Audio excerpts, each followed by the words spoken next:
नीतीश जी को मैं बहुत बहुत धन्यवाद देता हूं कि आपने जो 75% आरक्षण विधानसभा विधान परिषद से पास कराया है, इसके लिए आप बधाई के पात्र हैं। जो है आज मैं कहना चाहूँगा, भारतीय जनता पार्टी में जो बैकवर्ड दलित नेता हैं वो अपनी पार्टी में जो है अपनी पार्टी के नेता से जाति जनगणना कराने की मांग करें और जाति जनगणना करा करके जितनी जिसकी संख्या है उसके आधार पर उनको भागीदारी सुनिश्चित करें। अगर सरकार उनकी बात को नहीं मानती है तो बैकवर्ड दलित नेताओं को भारतीय जनता पार्टी के मंत्रिमंडल से इस्तीफा दे करके हट जाना चाहिए। अगर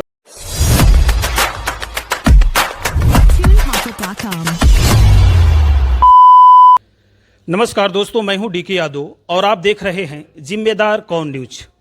उत्तर प्रदेश का पड़ोसी राज्य बिहार के मुखिया नीतीश कुमार ने अभी हाल फिलहाल ही अपने संसाधन से पहले तो जातिगत जनगणना कराया, तत्पश्चात जातिगत आरक्षण जो अब तक 50% जो लिमिट था उसकी सीमाओं को बढ़ा करके 65% करने वाला विधेयक सदन के दोनों पटल से पारित करा लिया है। खैर, इन सबसे परे जो है कि आज वर्तमान में आरक्षण की क्या कुछ प्रासंगिकता है, क्या उपादेयता है, इस सारे प्रकरण पे बातचीत करने के लिए हमारे बीच पूर्वांचल के दिग्गज समाजवादी नेता और दलगत राजनीति से अगर ऊपर बात करें तो सबसे बड़े जो दलितों के पैरोकार हमारे बीच और वर्तमान केराकत के विधायक तूफानी सरोज साहब मौजूद हैं। इनसे आज इन्हीं प्रकरण पे बात करेंगे। सर, सबसे पहले तो जिम्मेदार कौन न्यूज में आपका स्वागत है। और जैसा कि आपके पड़ोसी राज्य बिहार में नीतीश कुमार ने एक ऐतिहासिक फैसला के साथ जो है आरक्षण का जो लिमिट 50% थी उसे बढ़ा करके 65% कर दिया है और दोनों जो है कि सदन के पटल से पारित भी करा दिया है। आज आरक्षण की क्या कुछ प्रासंगिकता आप देखते हैं और नीतीश कुमार के इस फैसले को लेकर के आपका क्या विचार है, आज हमसे साझा करें। धन्यवाद जिम्मेदार कम न्यूज। आपने जो पूछा है, नीतीश जी के ने जो आरक्षण लागू किया है, ये बहुत अरसे से दलितों पीड़ितों का दिल में अरमान था कि मुझे जनसंख्या के आधार पर, मेरी पॉपुलेशन के आधार मुझे आरक्षण दिया जाए और शोषितों पीड़ितों दलितों के अरमानों को माननीय नीतीश जी ने पूरा किया है। इसके लिए बिहार के मुख्यमंत्री नीतीश जी को मैं बहुत बहुत धन्यवाद देता हूं कि आपने जो 75% आरक्षण विधानसभा विधान परिषद से पास कराया है, इसके लिए आप बधाई के पात्र हैं। जो है और इस समय देश में नीतीश कुमार की सोच का व्यक्ति जब नेतृत्व करेगा तभी पूरे देश के शोषितों पीड़ितों दलितों के अरमान पूरा होंगे और उनको हिस्सेदारी भागीदारी मिलेगी। उत्तर प्रदेश में बहुत अरसे से भी जनगणना की मांग चली आ रही है।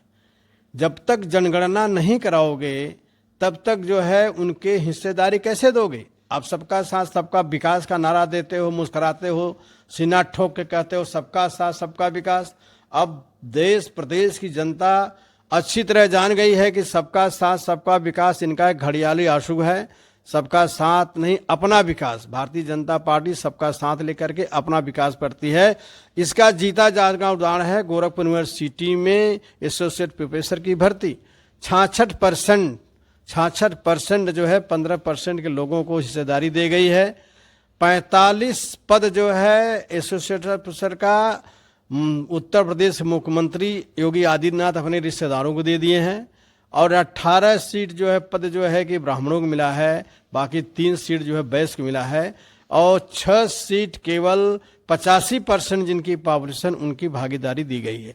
ऐसा भारतीय जनता पार्टी का कारनामा है।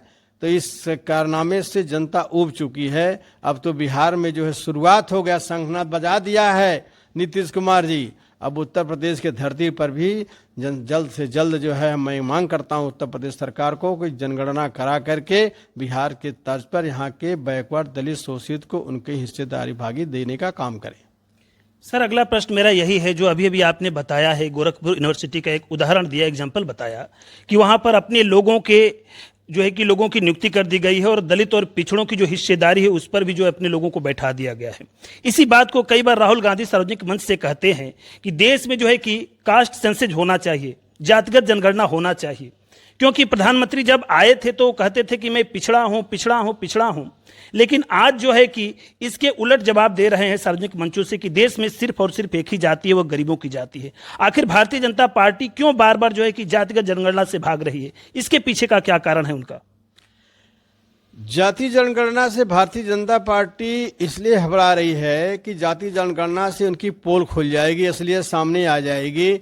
और देश की इतनी क्रीम पोस्ट है, टॉप क्लास के पोस्ट है, टॉप टू बॉटम जो है, ये सारी जगहों पे 15% का कब्जा है। ये 15% कब्जा जो है उजागर हो जाएगा लोगों के बीच में, लोग जान जाएंगे तो सड़कों पर अपने हक अधिकार को मांगने के आ जाएंगे, सड़कों पर उतर जाएंगे। आज मैं कहना चाहूँगा भारतीय जनता पार्टी में जो बैकवर्ड दलित नेता हैं वो अपनी पार्टी में जो है अपनी पार्टी के नेता से जाति जनगणना कराने की मांग करें और जाति जनगणना करा करके जितनी जिसकी संख्या है उसके आधार पर उनको भागीदारी सुनिश्चित करें।